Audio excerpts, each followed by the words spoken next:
Driver, સામાન અંદર લઈ આવ. ગાડી અહીંયા પાર્ક નહીં કરો, અમે રમી રહ્યા છીએ. મારી કાર અહીંયા જ પાર્ક થશે. તમે ક્યાંક બીજે જઈને રમો. અમે પહેલાથી અહીંયા રમી રહ્યા હતા. કાર હટાવો, નહીં તો હું. નહીં તો શું કરી લેશે? ચાલ ડ્રાઈવર. ચિંટુ ગુસ્સે નહીં થા. આપણે થોડા દૂર જઈને રમીએ. તું એની કાર અહીંયાથી નહીં હટાવે, સમજો? એ બંટીની કઝિન છે અને આપણે બંટીની ઘરના સામે રહીએ છીએ. ઠીક છે, હું એની કારને અહીંયાથી નહીં હટાવું, પણ આપણે રમીશું પણ અહીંયા જ. આ જગ્યા પણ તારા ઘરની સામે છે.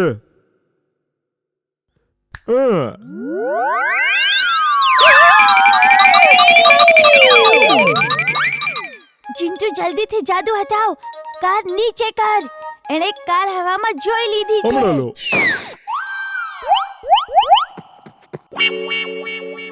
બંટી, હું સાચું કહું છું. કાર હવામાં પાર્ક હતી. હા, મને ખબર છે.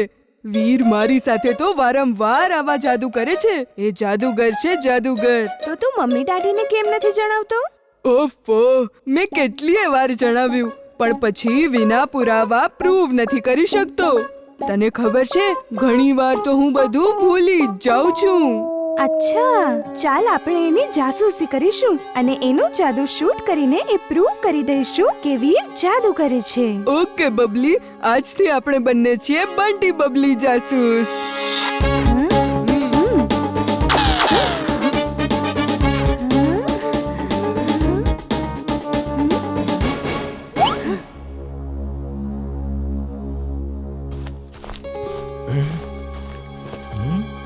વીર, કોઈ ઘરમાં ઘૂસ્યું છે. અહીંયા આ સમય રાત્રે કોણ આવી શકે છે? સુઈ જા. વીર, હું એમના પગલાંનો અવાજ સાંભળી શકું છું. એ અહીંયા જ આવે છે. હમણાં ચેક કરું છું. X-ray vision on. X-ray vision on. આ બંટી અને બબલી જાસૂસી કરવા આવી રહ્યા છે. વીર, જલ્દી કઈ ચપટી વગાડ, જલ્દી. ચપટી કેમ વગાડાવે છે? ટક દિના દિન દિન, ટક દિના દિન દિન. કયું કામ અઘરું છે, બોલો મારા વિના. વીર, આટલી રાતે કેમ બોલાવ્યો? ચિંટુ, બંટી અને બબલી અહીંયા જાસૂસી કરવા આવ્યા છે. એને એવો પાઠ ભણાવો કે ફરી ક્યારેય આવી ભૂલ ન કરે. હમણાં કરું છું, ચપટી વગાડીને. તો તે ચિંટુને આના માટે બોલાવ્યો છે. આ ઠીક. મારા બધા રૂપિયા ખતમ થઈ રહ્યા છે. હું વીરને કેવી રીતે પકડીશ? મારે રૂપિયા જોઈએ છે, બહુ બધા રૂપિયા, જેથી હું વીરને પકડવા માટે નવા પ્લાન બનાવી શકું. હું હમણાં આવ્યો.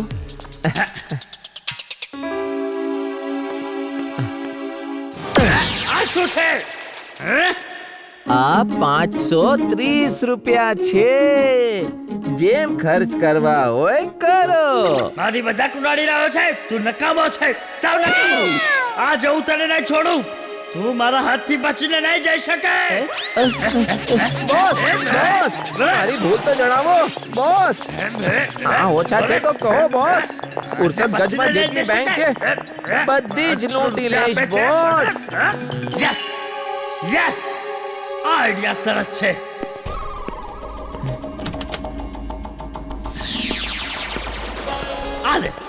આ ઇન્વિઝિબલ રોબોટ સૂટ છે. આને પહેરીને તું કોઈને નહીં દેખાય. જા અને પછી બેંક એક કરીને લૂંટી લે. આ વાળું રેડ બટન દબાવીશ તો ગાયબ થઈ જઈશ, અને ગ્રીન બટન દબાવીશ તો પાછો દેખાવા માંડીશ. સમજો? ઓકે બોસ, સમજી ગયો બોસ.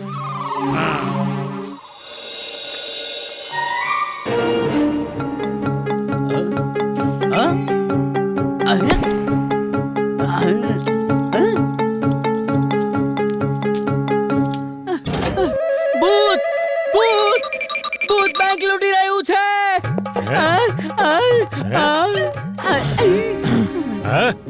શું ભણેલા ગણેલા માણસ થઈને ભૂત કરો છો? અરે ભૂત કાંઈ નથી હોતું.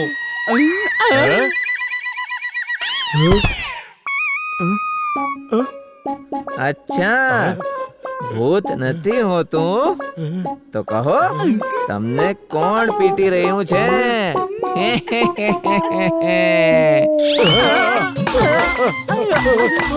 અરે બચાવો, અરે આ ભૂલ થઈ ગઈ.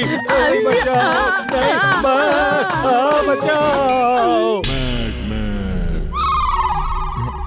બોસ બોસ, હું બેંક લૂંટીને આવી ગયો બોસ.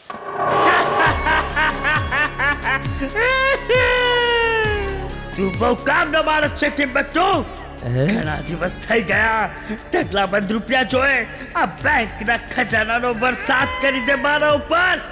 Let me enjoy.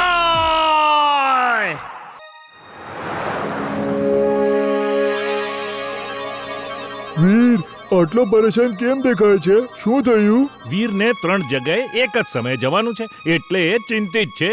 ઇમલીએ એક નવી PSP ગેમ ખરીદવા માટે વીરને બોલાવ્યો. એનો ફોન રાખ્યો પણ નહોતો. પ્રિન્સિપલ સરનો ફોન આવી ગયો.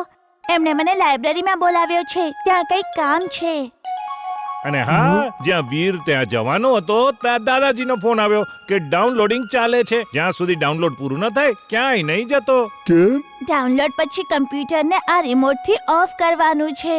હવે હું શું કરું? મને કંઈ સમજાતું જ નથી. હા, હું તારા 2 પ્લાન બનાવી દઉં છું. એકને પ્રિન્સિપલ પાસે મોકલી આપ અને બીજો ઇમલી સાથે PSP ગેમ ખરીદવા જતો રહેશે અને તું અહીંયા રહે.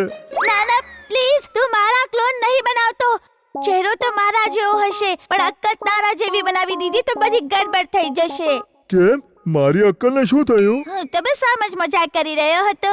અચ્છા, એમ કર, ફક્ત એક ક્લોન બનાવી આપ. હું એને લાઇબ્રેરીમાં મોકલી આપું છું. તું અહીંયા રહીને જ્યારે ગ્રીન બાર એન્ડ સુધી પહોંચી જાય તો આ રિમોટથી સ્વિચને ઓફ કરી દેજે. અને હું ઇમલીને સાથે ગેમ ખરીદવા જાઉં છું. Okay boss. સાંભળ, તું પ્રિન્સિપલ સર પાસે લાઇબ્રેરીમાં જા અને જે કામ તેઓ કહે એ કરી દે. ઓકે, હમણાં જાઉં છું. જોયું? જો ઓર્ડર સાચો આપે તો કામ પણ સાચું થાય છે. ઓકે જીન્ટુ, સોરી. હવે હું ઇમલીના ઘરે જાઉં છું. ઠીક છે? આવો, ખાઓ ચટપટા ચાટ, ખાઓ, આવો. ચાટ તો મારે પણ ખાવો છે, પણ આ જગ્યા નહીં છોડી શકું. હવે શું કરું? સાંભળ, તું આ ડાઉનલોડ પૂરું થઈ જાય પછી રિમોટથી આ કમ્પ્યુટરને ઓફ કરી દેજે. ઓકે? ઓકે જીન્ટુ.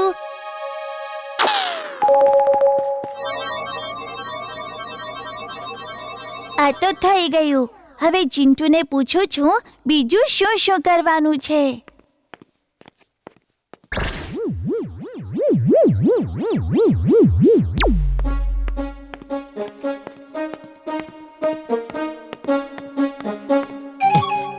વીરને પકડવાનો આનાથી સારો મોકો ના મળી શકે. બોસ બોસ, મ્યુઝિક ઓન કરો અને નાચવાનું ચાલુ કરો. તારું મગજ તો ઠેકાણે છે ને? શું બકે છે? બોસ બોસ, હું હમણાં વીરને પકડીને આવું છું. એ મારી સામે જ છે. મોના, લાઈટ ટિમ્બકટુ, આ છે મેન ફ્રીઝિંગ ડિવાઇસ. આના ફાટવાથી આસપાસના બધા લોકો ફ્રીઝ થઈ જશે. આના ટાઈમ પર 10 મિનિટ પછી ફાટવાનો ટાઈમ સેટ કરી દે. સમજો તું? સમજી ગયો બોસ, સમજી ગયો. તમે આ મેન ફ્રીઝિંગ ડિવાઇસ થી આપણને ફ્રીઝ કરવા માંગો છો, પણ આપણે તો એક જ ડિવાઇસ થી ફ્રીઝ થઈ જશું. તો આટલી ડિવાઇસ ની શું જરૂર છે બોસ? નક્કામાં માણસ, હું મારી નહીં ફુરસતગંજના લોકોની વાત કરું છું. જ્યારે એક ડિવાઇસ ફાટશે તો એ ટીવીમાં મેસેજ કરશે, વીરને મને સોંપી દેજે, નહીં તો આખા ફુરસતગંજના લોકોને ફ્રીઝ કરી દેશે અને ડોક્ટર પ્રેમ સહાયને વીરને મને આપવો જ પડશે. You're genius, boss. Super duper genius. She is right, boss. She is right. આટલો બધો ટીક ટીક તો અવાજ ક્યાંથી આવી રહ્યો છે? જેમ કે બધી જ ઘડિયાળો એક સાથે ચાલી રહી હોય. બોસ બોસ, આ મેન ફ્રીઝિંગ ડિવાઇસ થી બધી ઘડિયાળ એક સાથે ચાલી રહી છે બોસ.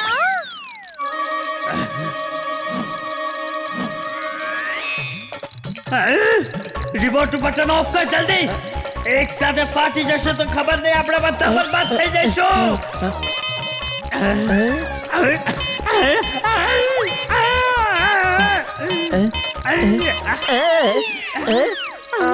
બરબાદ થઈ ચૂક્યા છીએ બોસ. રિમોટ નું બટન તૂટી ગયું છે બોસ.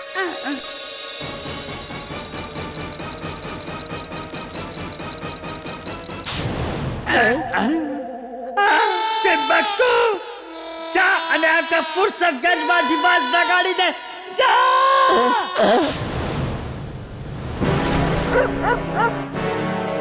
હમણાં ફુરસતગંજમાં એક અજીબ ડિવાઇસ ફાટી છે જેનાથી આસપાસના અમુક જાનવર ફ્રીઝ થઈ ગયા છે. સારું છે ત્યાં કોઈ માણસ નહોતો જેને આ કામ કર્યું છે. એને આ મેસેજ મોકલ્યો છે. ડોક્ટર પ્રેમ, તમે જાણો છો કે મારે શું જોઈએ છે? એ મને આપી તો ને તો તરત 10 મિનિટ પછી એક ડિવાઇસ એક્ટિવેટ થશે અને ફુરસતગંજ ફ્રીઝ થઈ જશે. તમે મારા માણસોને તો ઓળખો જ છો. એ માર્કેટમાં જ ફરી રહ્યા છે અને મારી વસ્તુ આપી દો ડોક્ટર પ્રેમ. બાય.